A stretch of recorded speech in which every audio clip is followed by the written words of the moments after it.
What is up, one and all? Welcome to a new video. Today we're going to be talking about The Witcher 3 Wild Hunt. Perhaps my favorite game of 2015 and maybe one of my favorite games of all time. I don't know. There's a lot of games. I need to play more games to kind of, keep this opinion justified. But as of now, The Witcher 3 Wild Hunt is perhaps one of the best games that I can say that I've played.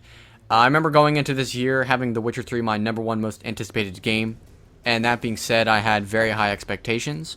And then after the game came out and after having played it, I can say that I was pretty much still blown away by the game.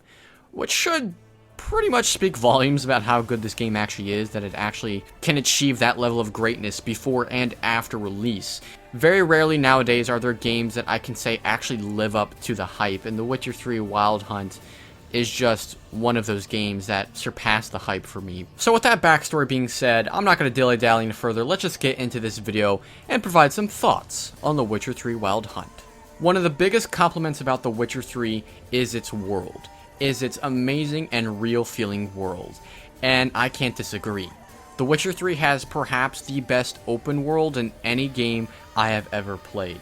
Here's the problem with pretty much most open world games nowadays. Not all open world games, because a lot are treated differently, but pretty much all open world games, is that a lot of the games like Mad Max or Assassin's Creed or Arkham treat the open worlds like sandbox environments that are strictly there for the player to do stuff, to kind of just run around, feel like they're going places and doing stuff, when in actuality a lot of the content created for these open world games is very artificial, especially in Mad Max, where a lot of the content is repeated over and over and over. And this is the philosophy adopted by The Witcher 3 that, in my mind, makes it so damn good and gives it such a believable open world, is that all of the content is designed to feel natural and real, as a realistic consequence of the world, and not so much there because the players need something to do.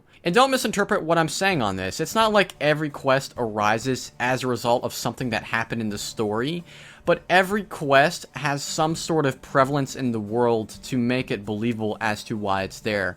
For instance, there's tons of monster contracts in this game. And most of them are about somewhere it's an abandoned village that monsters have ran over, a field that no one goes into, or just a part of the woods that's been abandoned. And if you go to these places, these fields, these woods, these abandoned villages, you'll see a reason to believe the villagers who told you about the monsters that are there. You'll see why nobody goes there, because the monsters have been there and it's prevalent and it's believable. So everything really works together in the world. The side quests, which all feel natural and real, and all are pretty high quality. It's easy for me to say, oh, the side quests are great, but that really would not do them justice unless I really explain to you why they were so great. Because here's the thing about the side quests, is that they never descend to the level of mediocrity that a fetch quest or a kill and collect quest would, which is saying a lot, because there are many RPGs that don't know how to get around this. Look at Bethesda, who, before The Witcher 3 came out, and yes, I said before The Witcher 3 came out, were considered the king of RPGs, with games like Skyrim or Fallout 3. And you look at the approaches those games had to their side content. A lot of them were kill and collect quests. Sure, you definitely had your original faction quests in Skyrim, such as what factions you joined. But when it comes to The Witcher 3, everything is original and natural and arises out of the consequences of the world. So, for instance, I'm galloping on my horse down a road on the way to my quest, to a monster contract that I had set across the map. And on my way there's a crying boy on the side of the road who asks for my help. I go to see him, and the boy tells me he needs help, so he leads me inside a house where there's a ton of bandits waiting to kill me. And then the quest ends. Sure, it's simple, sure, it's a very short quest, but it's interesting because it caught my attention, and I stopped, and it wasn't what I thought it'd be. There's another quest where you see an old lady on the side of a road who asks you to put up these religious shrines that have been knocked over all across Velen. So you put them back up one at a time. There's maybe 3 or 4 of them. I think there's 5 total, but you keep going places to put them back up. Maybe along the way you encounter a few monsters, and at the very end of the quest, when you get to the final shrine, you find the bandits who have been knocking down these shrines. And they explain to you in a very meritable way why they have been doing it. And it's then and there where you could decide to kill the bandits for their mischievous deeds, or let them go, and perhaps keep knocking over shrines and collect a reward from the woman without any such a hitch. If you go there later on in the game, you'll notice there are worshippers around the shrine. You know, it's a religious shrine, and the worshippers actually fled back to pray to it. Whereas if I chose to let the bandits, roam free, it would have still been knocked down and there would have been no one nearby. So here you can see your choices actually have an effect on the world. These aren't just your linear kill and collect or, fetch quest missions. That quest with the shrines could have easily been a fetch quest mission, but it wasn't. Which is what makes this game so special. People are just not used to the idea of quality and quantity. Either it's one or the other. Either you give me something that's short and linear and packed with detail and very good, or give me something that's long and drawn out and gives me hours of gameplay, but never rises to such a degree of quality. The Witcher 3 Wild Hunt is honestly the first game I've played that has broken down both those barriers and maximizes the amount of quality and quantity at the same time in its content. I could go on for hours about why the quests in The Witcher 3 Wild Hunt are so great, but I think I explained it well enough or illustrated well enough why they're so great. And like I said, there's tons of these things. There's hundreds of side quests in this game, so the chances of you getting bored on side quests are very low. So now we're going to talk about the story. Here's the interesting thing about me when it comes to these games is that I do not like fantasy RPGs. I find them very hard to get into because everything is just so mythical and magical, and it's just so hard to grasp as being real or interesting. In The Witcher 3 Wild Hunt, this is maybe the only fantasy RPG series I can play because it's treated with such realism. This is not a fantasy world, that happens to be an RPG. This is a real world with fantasy-like elements, such as witches, monsters, curses, and it's done in such a way to mirror the realistic consequences of the events in that world. A big part of this lies in the protagonist himself, Geralt of Rivia. He's a witcher, which is basically a monster hunter for hire. Geralt is a bounty hunter, basically. In most fantasy games, you're playing as the chosen one, the guy who is destined to save the world. In The Witcher 3, you're playing as the father of the person who's the chosen one, who's destined to save the world.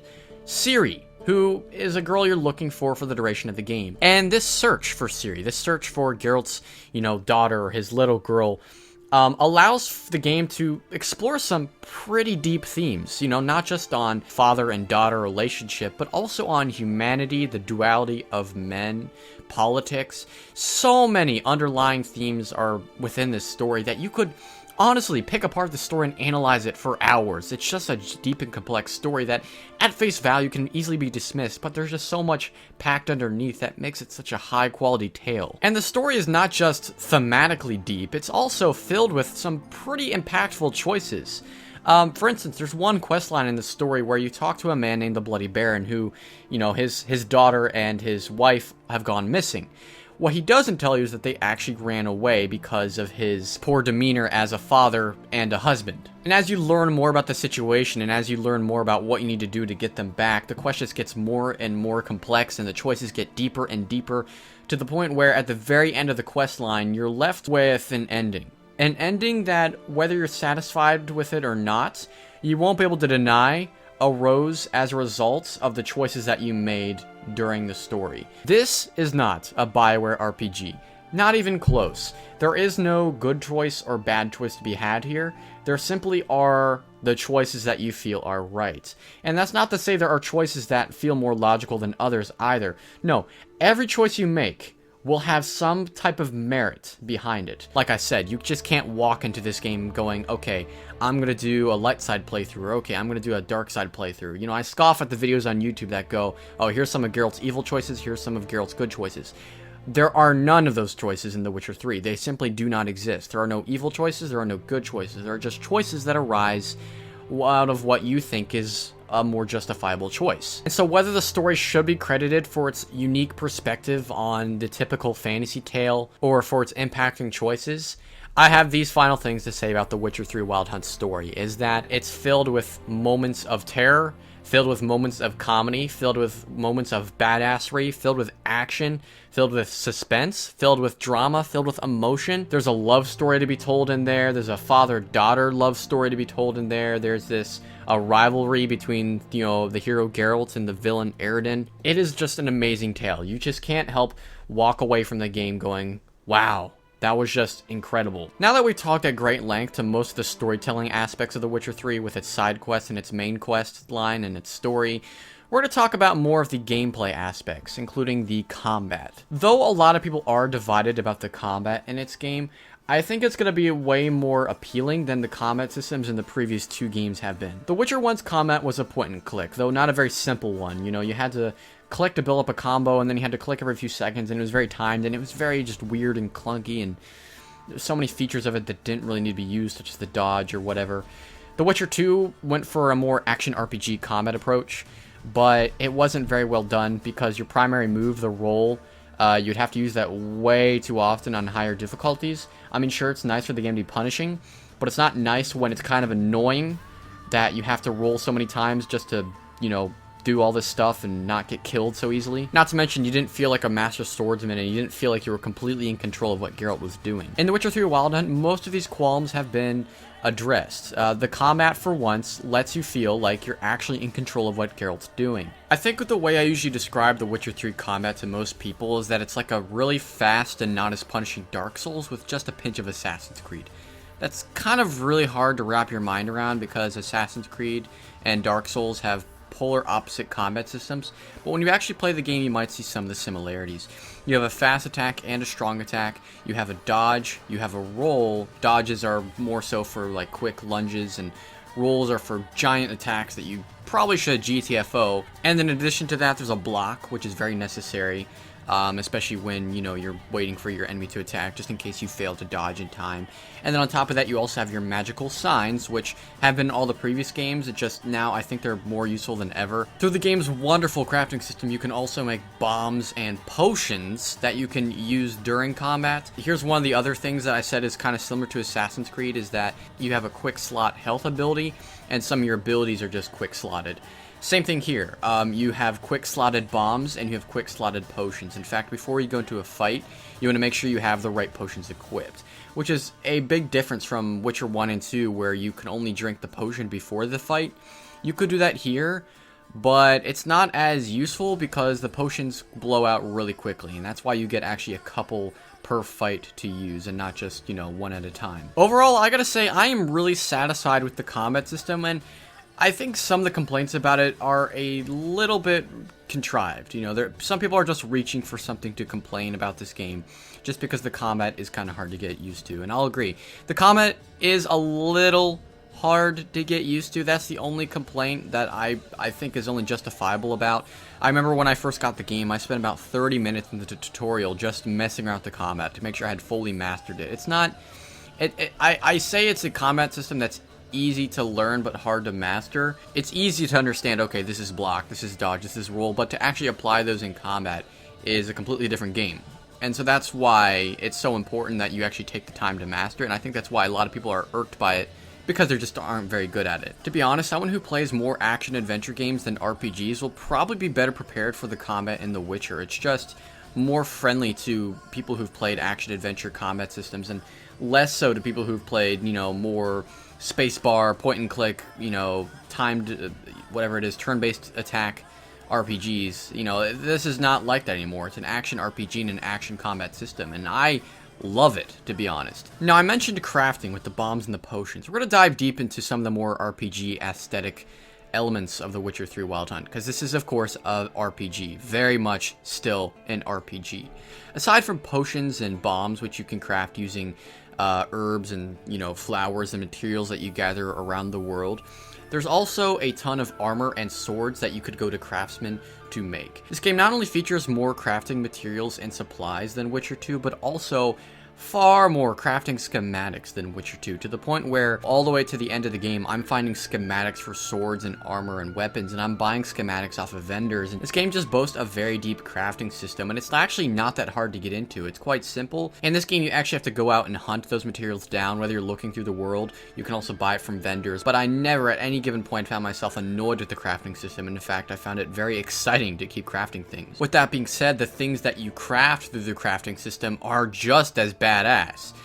There's been articles made by PC Gamer and such saying that The Witcher 3 has some of the best clothing in a video game ever, and it's true. It has weight. You know, when you put it on Geralt, sometimes it looks silly, especially when you have, like, you know, it feels like he's wearing a quilt sometimes, like your grandma just sewn this poncho for Geralt to wear. But honestly, the clothing in this game is real. It has weight to it. It's all very detailed. There's some endgame armor you can wear. It's I think it's the maximum Witcher School of the Bear armor.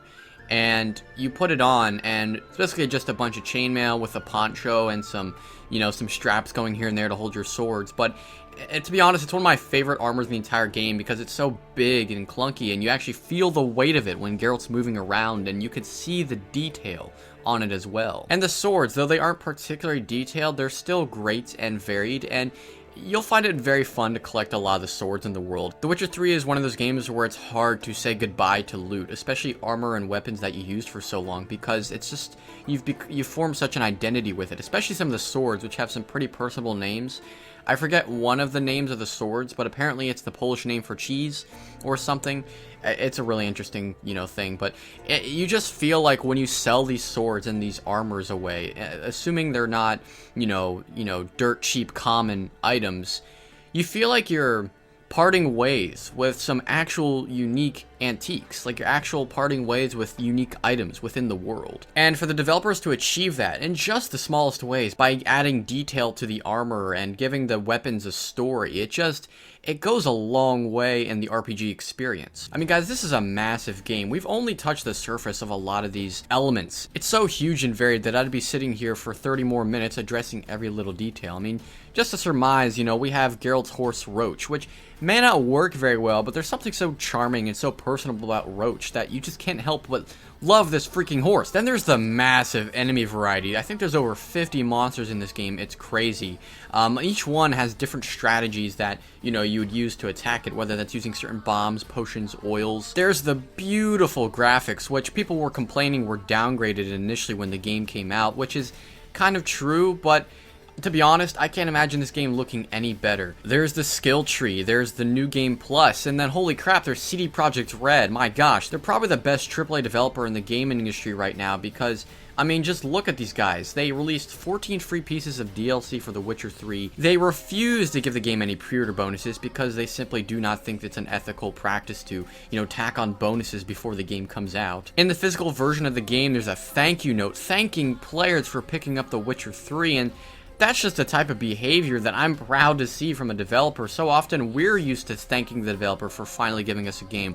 Well, guess what? Now the developer is thanking us for being patient and playing the game. Then there's the paid expansion to the game, and though people might first look at this as DLC, this is not DLC. This is in true an expansion, and guaranteed it's bigger than most of the add-on DLC content that you could get for any game nowadays. And then there's the amazing PR by CD Projekt Red. This is a company that's been very sincere with the fan base, and this is how gamers should be treated. This is the kind of attitude that should be encouraged. And choosing CD Projekt Red as your favorite developer of the year is not a crazy decision at all. These guys deserve it way more than pretty much any company this year. So guys, what else do I have to say? The Witcher 3 Wild Hunt is perhaps one of the best RPGs of all time. I guarantee you, any RPG you play after having completed The Witcher 3 will seem dull in comparison. I'm serious. I recently picked up Fallout 4 on launch, and I felt this kind of emptiness that I never really kind of felt with